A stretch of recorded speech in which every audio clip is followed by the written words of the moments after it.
Republican Congressman and now U.S. Senate candidate, Wesley Hunt of Houston. Thank you so much, and welcome to Eye on Politics. Thank you for having me, sir. Really appreciate it. So after months of speculation, you decided you are going to run for U.S. Senate. Yeah. Why is that? Well, it's my opinion that this race cannot be about a blood feud between Ken Paxton and John Cornyn. This race has got to be about Texas. And what I've watched over the course of the past few months is a lot of mudslinging, a lot of name calling, but no one's talking about what's happening on our southern border. No one's talking about energy policy. No one's talking about keeping Texans safe. And so I am running to focus solely on the issues that matter most to Texans and to give people an alternative that they clearly want.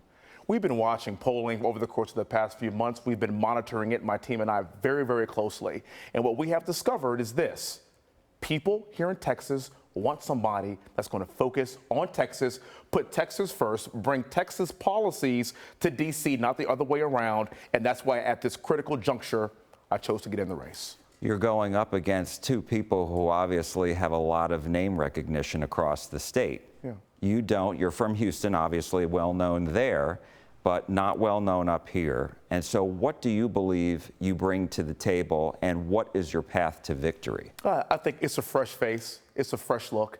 It's new leadership. When John Cornyn was first elected to office, I was 2 years old.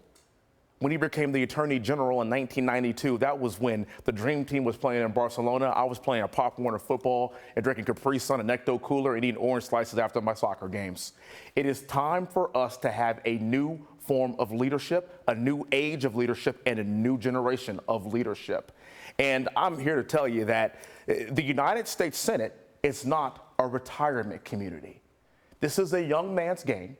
This is about taking the fight to D.C., putting America first. And I want people to know this: I was the first person in the entire country to endorse President Trump on his last run. I have stuck with him throughout this entire process. I've been to Iowa 11 times on his behalf. I traveled with him to California. I traveled with him to Chicago and Nevada and Pennsylvania and Georgia. And I've realized that being an American first patriot is exactly what Texans want, because President Trump just won this state by almost 15 points. That's how I differ from John Cornyn. So, well, I mean, Ken Paxton says that he is the ultimate MAGA candidate and that he has been very loyal to President Trump. I would argue that. I wouldn't dispute against that, actually. I think we are both America First patriots, and John Cornyn is not. And I think he's made that clear. John Cornyn said that it's time for us to move on from President Trump when he supported Nikki Haley. He called the border wall arcane. When you think about these kinds of policies, trying to move on from President Trump, supporting gun control legislation, authoring gun control legislation with Colin Allred that he was praised for by Joe Biden in the Rose Garden. Let me tell you something. Ken Paxton and Wesley Hunt are supporting any of the above. And I'm here to tell you this, too. When I become a senator, my first action is going to be to overturn the gun control legislation that John Cornyn authored in the Senate. Senator Cornyn did endorse President Trump in January of 2024, I believe. But let me ask you, let me go back to what you said before, and that was this. No, I believe he endorsed him after President Trump was shot. It's the first time he endorsed the president. I can assure you that's true. Let me go back and ask you, do you think this is a campaign of who supports President Trump more? I think it's a campaign of understanding that this is an America First state. It's understanding that President Trump won this state by 15 points, so that matters. But most importantly, it's going to be about the person that actually talks about Texas-sized issues. What impacts us the most, not the mudslinging, not talking about people's past, not ad hominem attacks. The person that's going to secure our border, put energy policy first, and keep Texans safe. That's the role of the federal government, and right now we see a derelict of duty, and I am entering this race to solve that problem. And as far as, you know, a lot of people think the fact that you're in this race now, that you're going to force a runoff in May, a primary runoff. Would you agree with that? Potentially, but again, I just want the people of Texas to decide and to give them the best candidate and the best man for the job. And it's my humble opinion that it's somebody who is young, someone who is America First, someone who is a Texan tried and true, someone who is a West Point graduate, someone who served 8 years active duty as an Apache pilot, deployed to Iraq, flew 55 combat air missions in Baghdad, someone who loves this country and is willing to die for this country. When given that option, I believe the people of Texas are going to support me. Do you think you will get President Trump's endorsement? I don't think this race is entirely about that. I think President Trump's endorsement has to be earned. If you've noticed, he hasn't endorsed anyone in this race.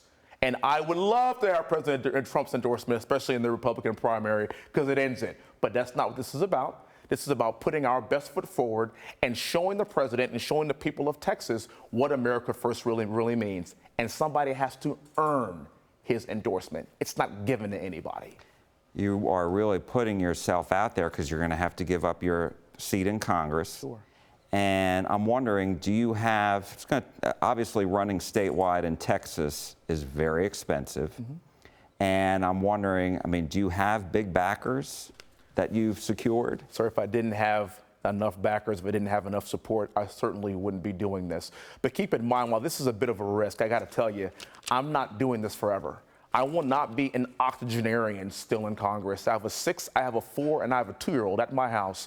And at some point, I need to get back to them and be a father. This is service to my country, and the time for me to do it is now. This country is getting my 40s and my 50s, and that's exactly what the people of Texas want to see. I'm not doing this job forever. And it's up to us and the people of Texas to term limit people that have been around for 20, 30, 40, 50 years. And does that include Ken Paxton as well? Well, I think Ken Paxton has also been around for a long time, but I will also say that Ken Paxton is conservative. I think Ken Paxton has done a good job as the Attorney General, to be honest with you. But at the end of the day, you could have somebody that could be an America First patriot for at least 2 terms, juxtaposed to somebody that would even be in his 70s by the time this was all said and done. And this is what I mean by people wanting young leadership. Look, our vice president is 41 years old. If you look at this cabinet, it's much younger. President Trump recognizes and realizes the importance of having America First patriots for the future. I definitely fit that mold. And are you running because you see Senator Cornyn as vulnerable in the primary and Paxton vulnerable in a general election?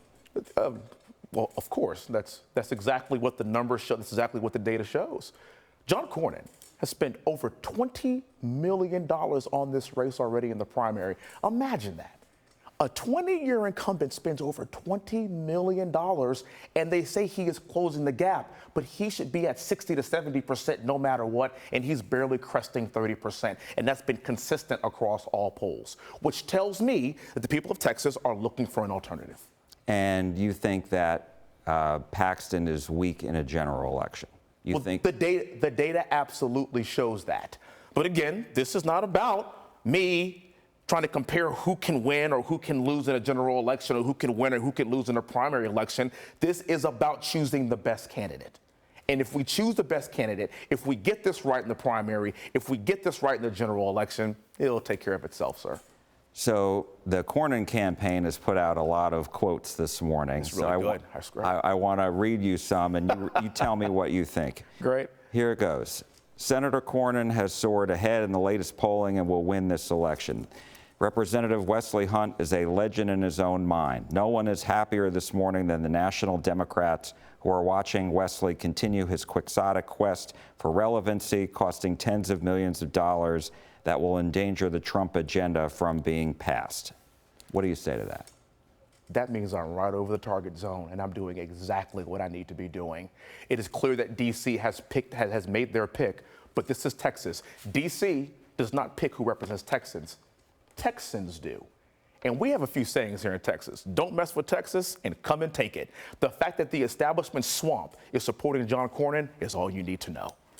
And what do you say to the fact that they put out a quote from the National Review saying that you've missed over 18% of your votes since joining Congress in 2023? Well, a big tranche of that votes was missed because my son was in a NICU when I first got into office, and so I was flying back and forth during that speaker race.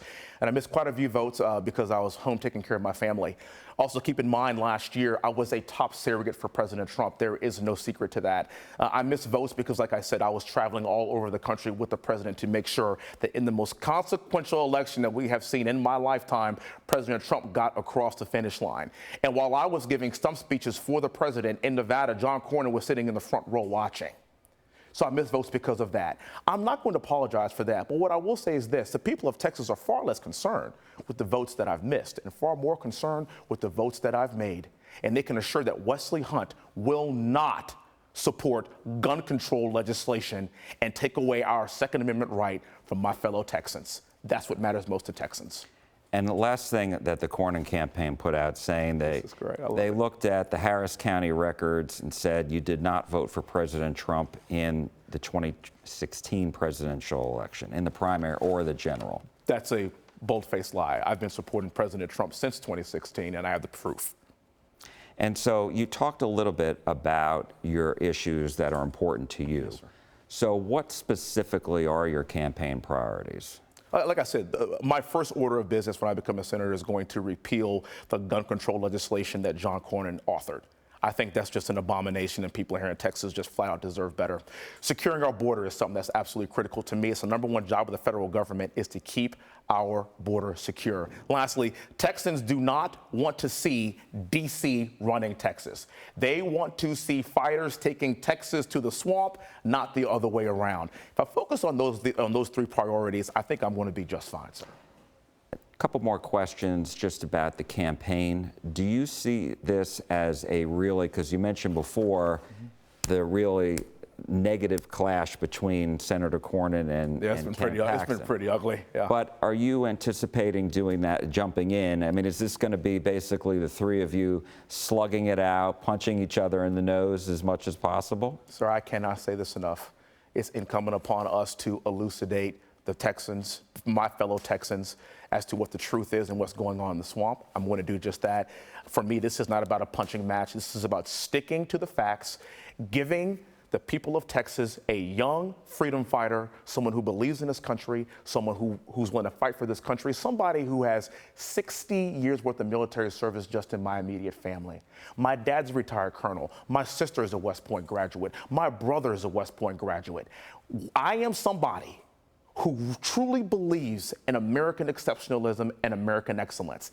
And that's exactly what Texans want, to see in D.C. representing us appropriately. And what do you say to those who say this could be, you know, the fact that the three of you are in this Republican primary together, this is going to weaken the eventual nominee and give an opening to Democrats? Oh, let's just be honest here. Don't you want options? Don't you want to see the best person work at this and may the best man win? That's all we want.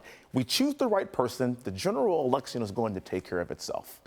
And as far as the government shutdown that we're seeing, what do you think it's going to take to end it? Democrats being reasonable human beings. And right now, they're not being reasonable at all. We passed a clean CR out of the House with, by the way, a 2-seat majority, which is phenomenal. This is the third time we have actually come together and did our job. We sent it over to the Senate, and every single Republican voted for it. And Democrats are the ones that have stopped this. They have to own this, and they have full control of ending this. We did our job. President Trump has done his job, and now it's time for them to do theirs. And Senate Democrats and all the Democrats are really pushing for an extension of these enhanced tax credits for the Affordable Care Act. Let's be blunt here. This CR that we just passed basically keeps spending levels as it was for the entire year, moving forward till we have to do this exercise again in the next few months. So we're not adding anything, we're not taking anything away. We are asking for more time to debate. And by the way, I'm not a CR guy. I am not a big fan of kicking the can down the road. But when necessary, like it is right now, I am all for compromise in that regard. But at the end of the day, we did our job. We passed it out of the House. They didn't think that we would be able to do it. And then now they're grandstanding. And Chuck Schumer right now is far more concerned with getting a primary here in the next few months than he is about putting the American population first and allowing the government to stay open. We did our job. And as far as these enhanced tax credits that the Democrats want? Absolutely not. Absolutely not. This is about passing a clean CR that is 24 pages. In the time I've been in Congress, I've never seen anything like it. This is a really easy yes. So let me ask you, because President Trump and Vice President Vance have said in the last week that they are open to negotiation after reopening the government. Yeah. So I'm just wondering, where are you on that enhanced tax credit, extending it, making it permanent as Democrats want? As of now, no, but I take my cues from the White House, and I think President Trump has done a pretty good job with negotiating issues up until this point, and I will continue to give him my support. Last question. You said on your campaign website you want to reduce the $37 trillion debt. Yeah. How do you do that? We have to, first of all, grow our way out of this. We have got to get rid of regulation and onerous and burdensome regulation in order for our economy to grow. And we have to cut government spending, and we have to do it simultaneously. We are running a $2 trillion annual deficit. Again, $37 trillion in debt. This is the greatest existential threat that I have seen in this country in decades. And as somebody that's in my early 40s with a 6'4" and 2-year-old, I have skin in this game. And whatever choices that we make right now, I'm actually going to be around to see it come through fruition. I am very serious about growing our way out of it. And at some point in the next few years, we have got to cut government bloat in order for us to get in the green. It's going to be a Herculean effort, but it's also going to take new leadership, because we got to $37 trillion, and John Cornyn was in the Senate the entire time and did nothing about it. Congressman and now U.S. Senate candidate Wesley Hunt, thank you so much. God bless you, sir. Thank you for having me. We appreciate it. Of course.